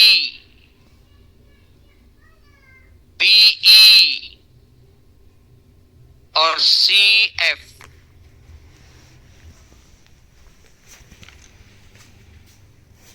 एओई का एरिया 15, ये तो 6 बराबर भाग है ना, याद आया। तो इसने कहा कि बी डी ओ एफ 15 + 15, एक भाग का पद। देखो पॉइंट याद होने के बाद तो क्वेश्चन ऐसे लगते हैं क्या क्वेश्चन है भाई ये, टाइम पास। लेकिन तुम्हारे लिए टाइम पास नहीं है भाई, तुमको याद करने ही पड़ेंगे, क्योंकि भाई तुम कम पढ़ते हो, जाकर देखा करो रे इस बात को। कुछ बच्चे सीरियसली ले ही नहीं रहे, और ऐसा नहीं उनको मेरी बात सीरियसली नहीं लेनी है, लेनी है, लेकिन मुझे पता नहीं चल रहा कि किस्मत की लात खा के क्यों लेनी है। जैसे एक आदमी ने बताया कि भाई ये गधे से दूर रहे भाई, तेरे को लात मार देगा, मानना ही नहीं। उसने दी पछाड़, लगे, और भाई लगने के बाद मान गया। ठीक कह रहा था भाई तुम, ऐसे जानवर के पास नहीं जाना चाहिए। तो मैं तुम्हें बता रहा हूँ कि बेरोजगारी खराब है, तुम्हें समझ ही नहीं आ रहा, तुम्हें फील ही नहीं आ रहा कि अगर बेरोजगार रह गए तो क्या होगा। पढ़ाई करो भाई, पढ़ाई करो। क्वेश्चन नंबर 33, एक समबाहु त्रिभुज ए बी और सी, केंद्रक और शीर्ष के बीच की दूरी, केंद्रक और शीर्ष के बीच की दूरी कितनी है? 6। और ये 6, तो ये कितना? तो ये जब समबाहु त्रिभुज है तो सामने वाली भुजा का मिड पॉइंट, मिड पॉइंट ही तो 90 डिग्री होगा, क्योंकि समबाहु है तो ये दोनों साइड बराबर है, और ये दोनों साइड बराबर है, तो सामने वाली भुजा का मिड पॉइंट ही तो 90 डिग्री होगा। तो इसका मतलब ये 90 डिग्री है, तो ये हाइट होगी। हाइट, तो समबाहु त्रिभुज की हाइट क्या होती है? √3/2a। आधे से ज्यादा को तो बस देखते ही माइंड में मैं देखकर, मैंने 10 चेहरों पे नजर आ रहा, 10 के 10 में से 9 चेहरे सूख गए, मेरा नंबर ना आ जाए। याद उनको ये नहीं, टेंशन हो रही है कि उनको याद नहीं है, मैंने खुद ही लिख लिया भाई। ठीक है, a is equal to 18/√3। a का मान अगर 18/√3 आ गया तो समबाहु त्रिभुज का क्षेत्रफल √3/4a²। 18/√3, 18/√3, 3 3 6, 2 से 9, अरे 2 से 9 तिया 27, 27√3।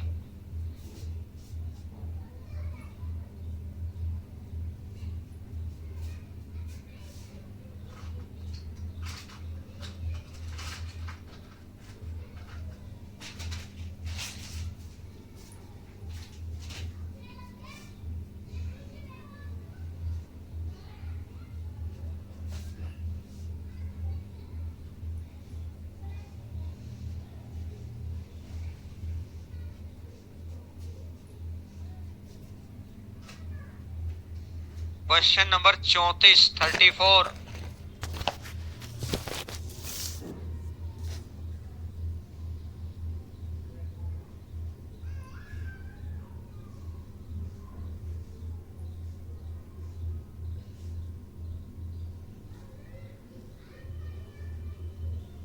एक त्रिभुज एबीसी, देखना बातें तुम्हें सारी पता है, अभी लिखना मत भाई, पहले समझना। ये ट्रायंगल ए है भाई, और ये ट्रायंगल, ये कोण बी है, ये कोण है सी है। अब ये कह रहा है इसके आंतरिक विभाजक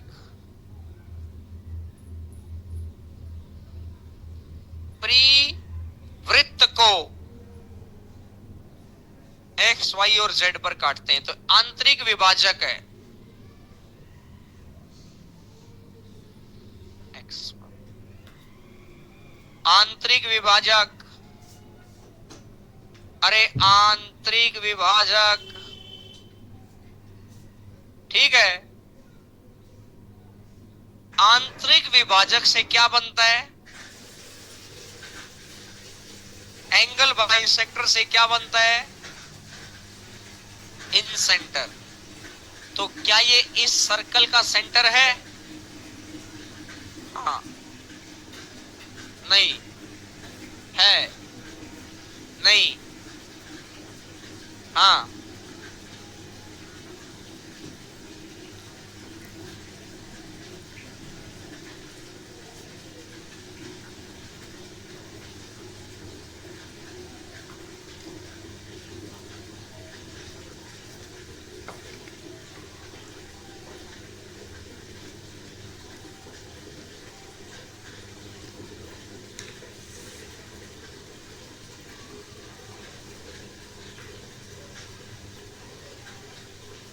वैसे मेरे से पहले भी तुम्हें कोई ऐसा मिला था जो तुमको कामचोर घोषित कर गया था? कि पहली बार ऐसा हुआ है? पहली बार। इससे पहले तो तुमको थपथपी लग रही थी कि वाह वाह वाह, ऐसा है?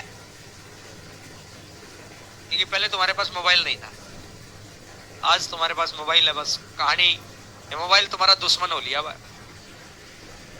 कि बात तुम ध्यान से सुनना चाह रहे हो फिर भी तुम्हारे ध्यान में नहीं आ रही है, इसका मतलब तुम्हारी अप्रोच से बाहर हो ली वो बात। कहता ना कि वो पीलिया वाला मरीज हो लिया, इसका अनार का जूस नहीं सूट कर रहा भाई, तो इसका तो पानी ही सूट करेगा बस। दिक्कत वहां आली। इसको गलत मत लेना, इसको मैं तो तुमको सही करना चाह रहा हूं इसलिए बताया है, और नहीं भी हो गए तो अपना कोई फर्क नहीं पड़ना भाई, प्रोफेशनली तो मैं बता रहा हूं। दुख जरूर होगा मुझे, लेकिन भाई अगर कल को सफल हो जाओगे तो ठीक है। तुम थोड़ा ध्यान से सुना करो, घर पे जाके पढ़ा करो। अब घर पे नहीं पढ़ते हो ना तो वो ध्यान से सुनने वाली बात भी आधी उतर जाती है, क्योंकि दिमाग को ट्रेंड कर लिया ना। वैसे एक आदमी आलू काटने में ट्रेंड है, आप और हम आलू काटेंगे तो जनरल, और एक जो रोज सब्जी बनाता है किसी ढाबे पे जाना, बात समझ भाई, ट्रेंड है।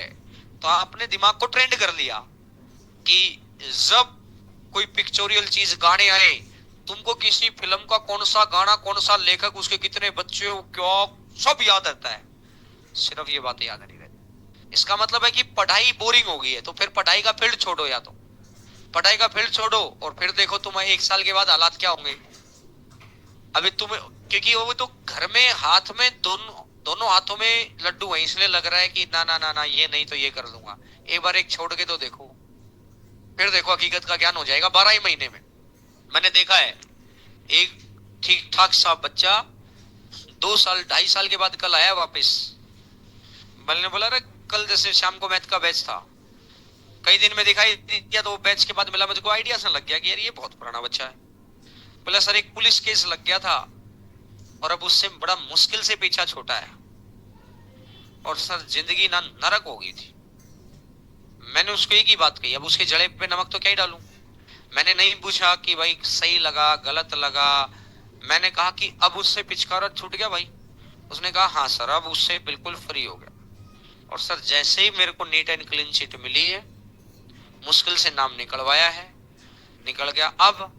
अब सर मैं गांव छोड़ के वापिस आ गया सर। अब मैं सर उस बैच में था। मैंने कहा हाँ यार तेरी शकल से तो मुझे लग जाता है कि पुराना बैच वेट कोड मुझे याद नहीं रहता, लेकिन शकल से लग जाता है कि यार ये चेहरा कई बार आगे सामने आया हुआ है। तो मैंने कहा कि अब पढ़ाई करेगा कि वैसे ही पुराने कार्यक्रम में जाएगा। अब मैंने भैया क्यों बोला वैसे ही पुराने कार्यक्रम में जाएगा, क्योंकि अगर उसने ढंग से पढ़ाई की होती तो 2.5 साल पहले जब मेरे पास आया होगा तभी भी हमने दम लगाया होगा। बोला नहीं सर, अब सारी बातें माइंड से उतर दी, अब सर सिर्फ पढ़ूंगा, मेरे को सारा ज्ञान हो गया, अब कुछ फायदा नहीं है। ये ज्ञान उसको कब हुआ? 2.5 साल के तो बाद वो आया है, बीच में लाइफ के थपेड़े देख लिए बढ़िया। लगभग 8-10 महीने उसका यहाँ कोर्स चला होगा, तो इसका मतलब वो पहले यहाँ लगभग 3-3.5 साल पहले था। 3.5 साल जीवन के खराब करने के बाद, उम्र बढ़ने के बाद, लाइफ के थपेड़े लेने के बाद ही ज्ञान हुआ कि ना, यहाँ जो चीज है ना, यहाँ जो व्यवस्था बनाई जा रही है ना, जिंदगी में दोबारा नहीं मिलेगी। अब अगर वो ढंग से मेहनत करेगा साल भर, फिर एग्जाम देगा, लाइफ में पिछड़ गया ना 4 साल, 4-4.5 साल पिछड़ गया ना। 1 साल का 1 लाख रुपया, 1 महीने का 1 लाख रुपए की सैलरी मानू तो 12 लाख, 50 लाख का लॉस खा गया। सिर्फ मॉनेटरी फंड का मुद्दा नहीं है, अब 50 लाख का लॉस खा गया। अब देख ले रील, अब बना ले आवाज। मैं इसलिए कई बार ना डांट डपट अपने बच्चों के साथ होती है, बात समझ में आई। जब टीचर प्रोफेशनली जुड़ जाएगा ना, वो डांट डपने से क्या मतलब है, वो हंसेगा हमेशा, क्योंकि उसको पता है कि ये सिर्फ मेरे को बिजनेस देके जाने वाले, ये फिर फेल होंगे फिर आएंगे जाएंगे कहां। और मेरा हमेशा मोटिव रहता है कि आप एक ही बार आइए, व्यवस्था बना लीजिए भाई। जो बच्चे नहीं पढ़ते ना, इसलिए फिर मुझे दुख होता है कि ये कितने बेवकूफ हैं, घर से 7-8-10 हजार लगा के भी इनको ये समझ नहीं आ रहा। और मैं फोकट में अपने आप को बुरा बनाए जा रहा हूँ इनकी नजर में, और इनको फिर भी वो जो बोगसबाजी की रील देख रहे हैं, बोगसबाजी के गाने सुन रहे हैं। रील देखना गाने सुनना खराब नहीं है, 8 घंटे पढ़ाई तो कर।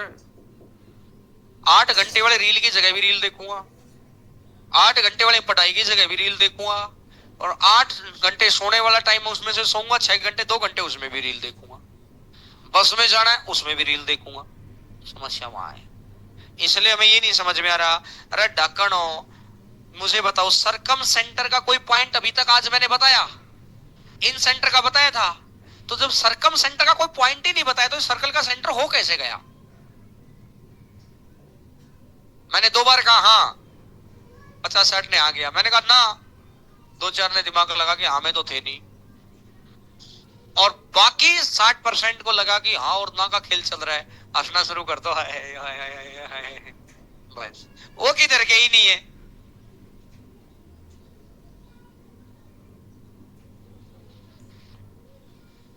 अच्छा मुझे एक बात बताओ, तुम्हें समझाने के लिए पता नहीं मैं किस किस हद तक जा रहा हूं ना, तो इतना इतना दम थोड़ी लगता है पढ़ाने में। उसके दम एक ही रीजन से लग रहा है कि तुम कमजोर हो। ये एक एंगल बाई सेक्टर, ये भी एंगल बाई सेक्टर, तो इस कोण का मान बताना कितना होगा? 90 प्लस। तो ये एंगल ए का एंगल बाई सेक्टर, ये एंगल बी का एंगल बाई सेक्टर, ये एंगल सी का एंगल बाई सेक्टर, तो ये वाला कोण कितना होगा? 90 प्लस a/2, तो 90 प्लस 50/2 25, 90 में 25 जोड़ दो। और अगर ये 115 है तो ये भी कितना है? कैसे? वर्टिकली अपोजिट एंगल, और ये एक ट्रायंगल पूरा हो रहा है, हो रहा है। तो 30 plus 115 plus angle B Y Z is equal to, तो angle B Y Z is equal to कितना? 35 है। बस एग्जामिनर ने एक ये दे दिया, इसमें आपकी 3 प्रवृत्ति बना ली, हाँ ना बस इस सर्कल का कोई लेना देना नहीं था। स्पष्ट कह दिया उसने कि भाई ये एंगल बाइसेक्टर है रे, ये एंगल बाइसेक्टर है रे, ये एंगल बाइसेक्टर है रे। और अगर एंगल बाइसेक्टर है तो 90 प्लस a/2। इसी को दूसरे तरीके से भी किया जा सकता है, लेकिन हमें नहीं करेंगे क्योंकि हम तो एक ही तरीके से कर ले वही बड़ी बात है अपने लिए। इसका दूसरा तरीका थोड़ा कल और बताऊंगा। फिर सबसे आसान तो यही तरीका है, वो तो बस इसलिए बताता हूँ कि नॉलेज बढ़ जाए। बता लो सर, हो लो कुछ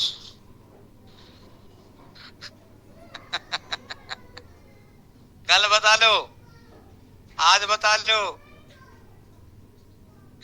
हैं? इतनी बेइज्जती भी तुम्हारी लाइफ में किसी ने नहीं की होगी, है ना? मैं बेइज्जती कर रहा हूं तुम्हारी? नहीं, मैं तो भाई तुम्हें कितना तो प्यार से बता रहा हूं।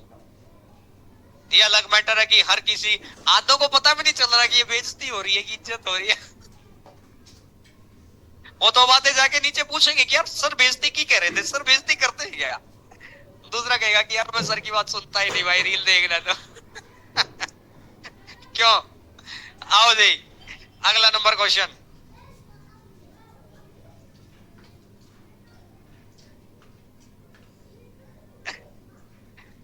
इतनी देर से इसकी जुबान नहीं पट रही थी, अब भाई है ना?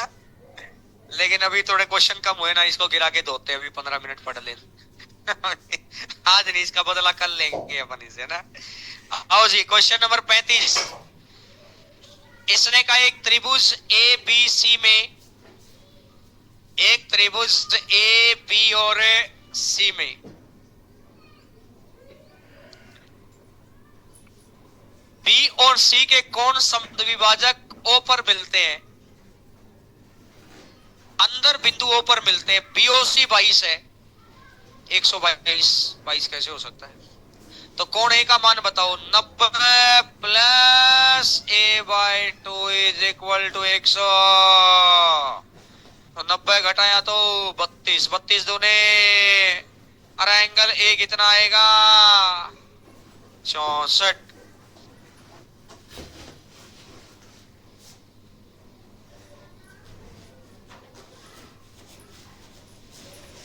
एंगल ए कितना आएगा?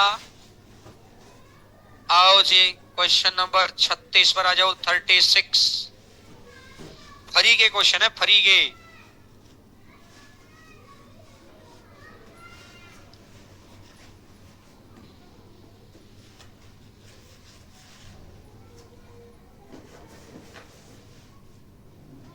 एक दिन मुझे तुम्हारे सबके फोन जब्त करने पड़ेंगे और एक एक टेक्निकल एक्सपर्ट को बुलाना पड़ेगा और मैं कह दूंगा इनके लॉक तोड़ के इनके वापस लॉक लगा दे। अगले दिन आते अपसेंट क्योंकि बुखार हो जाएगा, है ना। एक दिन मैं सोच रहा हूं ये एक कभी कभार एकदम सही करूंगा इस कार्यक्रम को। त्रिभुज ए बी सी,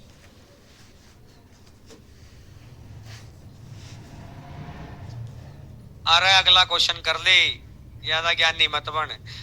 ए बी सी ने ए बी और ए सी को पी और क्यू तक बढ़ाया, ए बी को पी तक बढ़ाया, ए सी को क्यू तक बढ़ाया, ठीक है जी। इसने कहा सी बी पी ये एंगल बाइसेक्टर और बी सी क्यू ये एंगल बाइसेक्टर। ओ पर मिलते हैं, ओ पर मिलते हैं, ठीक है भाई। ये 44 है भाई, तो 90 minus A by 2 is equal to angle B O. तो 90 माइनस 20 तो एंगल बी ओ सी कितना है? एंगल बी ओ सी कितना है? 68। तो हाफ ऑफ बी ओ सी कितना हो जाएगा? 34। फिनिश बात।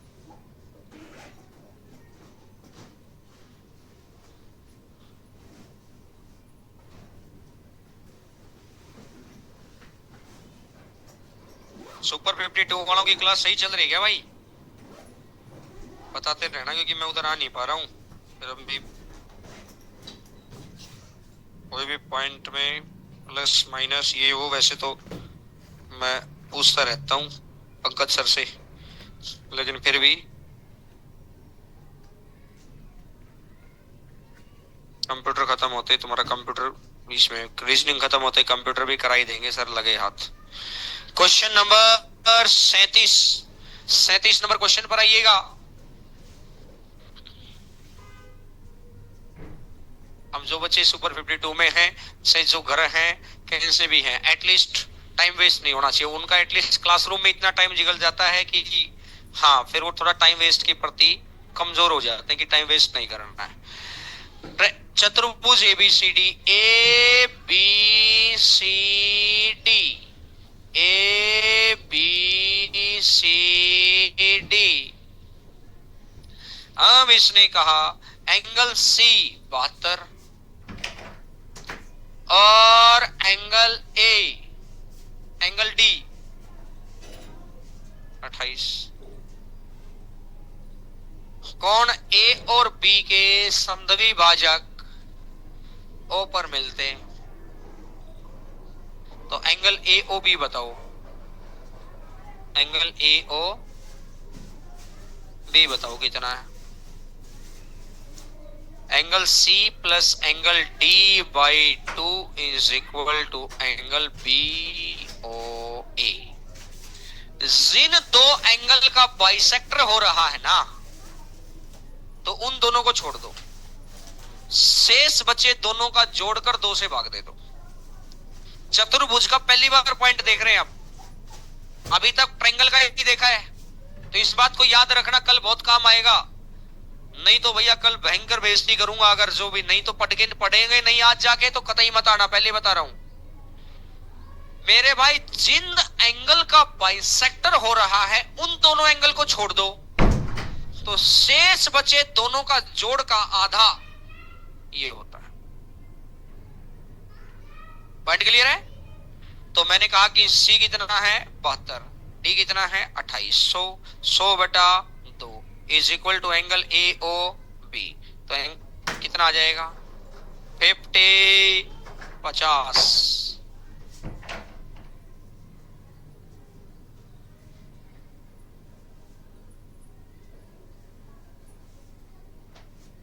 क्वेश्चन नंबर 38 ऐसा ही क्वेश्चन है, करके देखो। 38 नंबर क्वेश्चन ऐसा ही क्वेश्चन है। 38,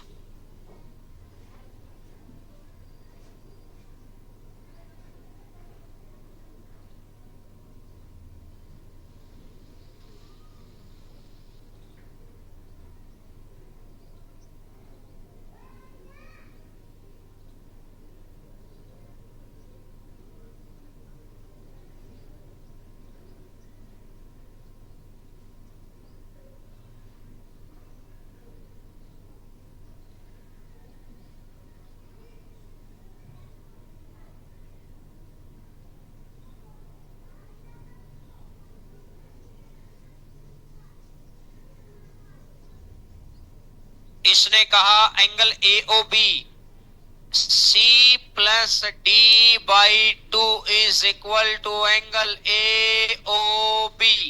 कोण ए का आधा, कोण बी का आधा, तो ये दोनों नहीं लेने, तो बाकी बचे दोनों के जोड़ का।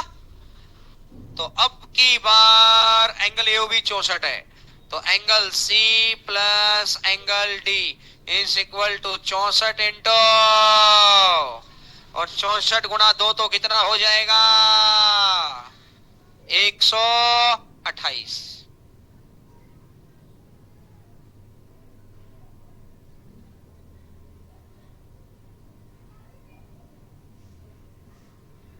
इससे अगला नंबर पर आ जाओ जी, क्वेश्चन नंबर 39।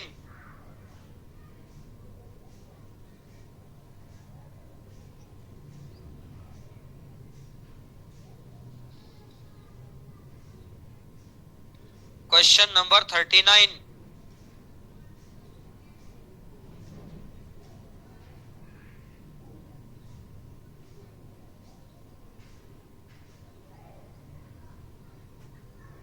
चतुर्भुज एबीसीडी में कोण सी और डी के कोण समद्विभाजक, तो कोण सी और डी का तो समद्विभाजक है ना, जिस एंगल का बाइसेक्टर हो रहा है उसको छोड़ दो, तो एंगल ए और एंगल बी का आधा एंगल सी ई, तो कोण ए प्लस में एंगल 2 गुणा 56, 50 दूने 100, 6 दूने 12, 112, 112 माइनस 49, 112 में से 49 गया तो कितना आएगा, कितना 63, 63। अब ये चतुर्भुज के अंदर वाला पॉइंट याद हो गया। चलो जी फिर आज यहीं तक करते हैं और कल होती है आपसे मुलाकात।